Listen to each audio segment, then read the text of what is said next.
What went through your mind when he told you I accidentally shot a friend on a hunting trip? Oh, I was mostly concerned for him because he was so devastated by it personally. I mean, Larry O'Day's a good man, and he was a good chief, and he did a lot of good things, particularly in reinforcing the need for equity in the Portland Police Bureau. But he was really, really wrecked by this experience. So I was mostly thinking about him as my employee, that Larry, take care of yourself, go for walks with your wife.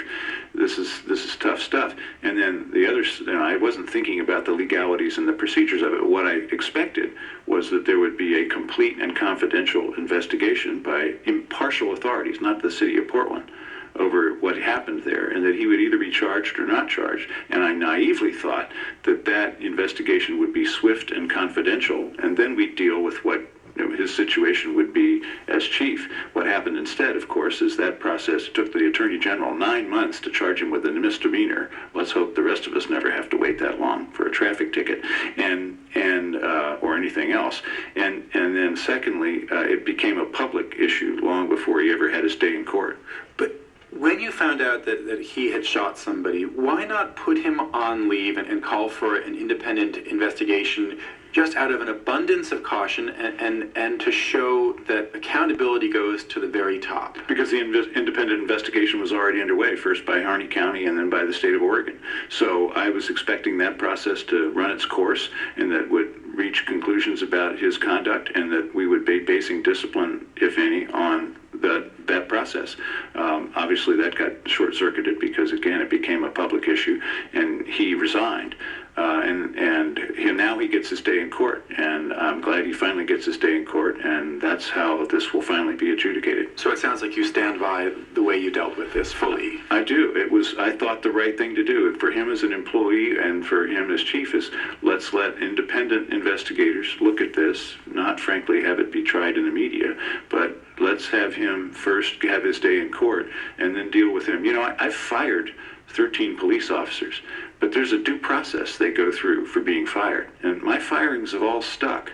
I fired one this week, and I'm confident that that firing will stick as well, because they did something egregious and they lost the privilege of being a police officer. So I'm a believer in that due process, but ultimately the hammer comes down if you've done something wrong, and that will happen to Larry O'Day if he's found guilty of this misdemeanor. You've said that one of your biggest accomplishments is the new police contract. A number of other policing issues remain challenging. The Community Oversight Board that was meant to oversee this has basically dissolved. The city's challenging a federal judge's ability to hold hearings to look into those reforms. Actually, we won that challenge. The judge backed down because he didn't have the authority to require extra hearings.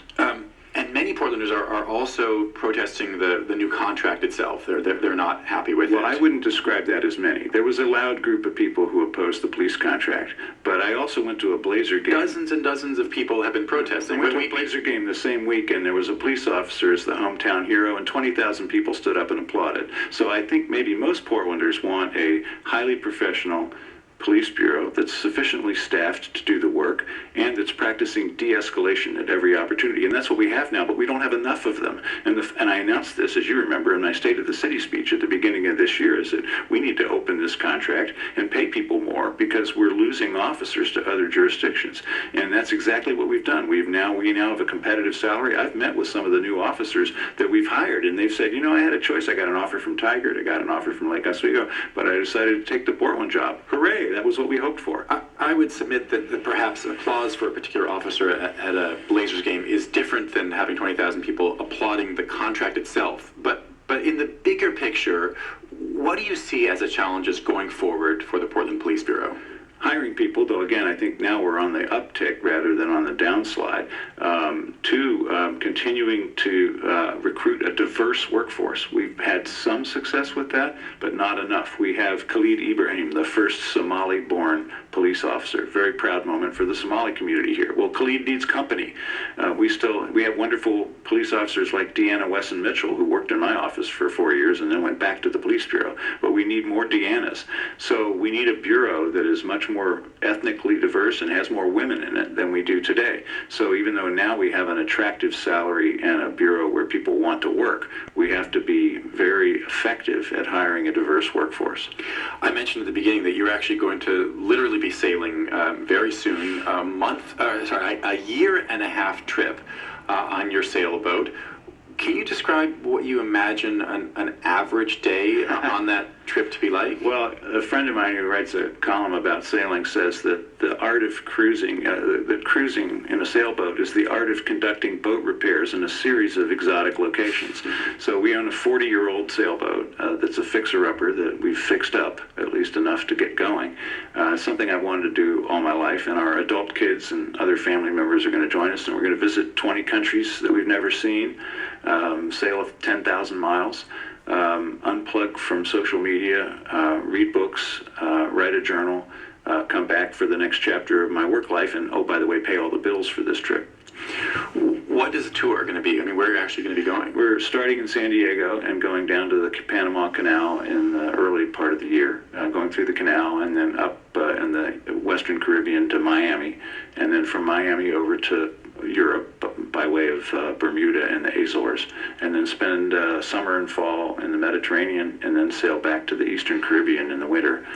Do you have enough sailing chops and knowledge to do this, to cross the Atlantic without, capsizing? Well, yes, I've been sailing all my life, started in small boats, and again, Nancy and I bought this boat back in 2009 and have been working on it. I'd come into city council meetings on Mondays with grease under my fingernails because I hadn't gotten it all out. So it's been a lot of work to get to this point, but we're taking family members with us that have also had experience. So as I mentioned earlier, you're probably in greater danger crossing Macadam on foot, unfortunately, because our streets are too dangerous, than I'll be on a sailboat that's properly equipped. You think it's more dangerous to be on Portland streets than to sail across the Atlantic? Absolutely, and in fact, something that we just had a special action on council this week where we put $300,000 into emergency safety improvements on Division Street because we had 2 people killed in one day on that street. So even though the crime rate is down in Portland, and thankfully the homicide rate is down, even though we still have a gang violence problem, we've killed over 40 of our fellow citizens with cars this year, and that's a terrible toll, and we have a lot of work to do to achieve what's called Vision Zero, where we don't lose our neighbors to traffic violence, and I'm committed to that. I know others in the city are committed to that. I hope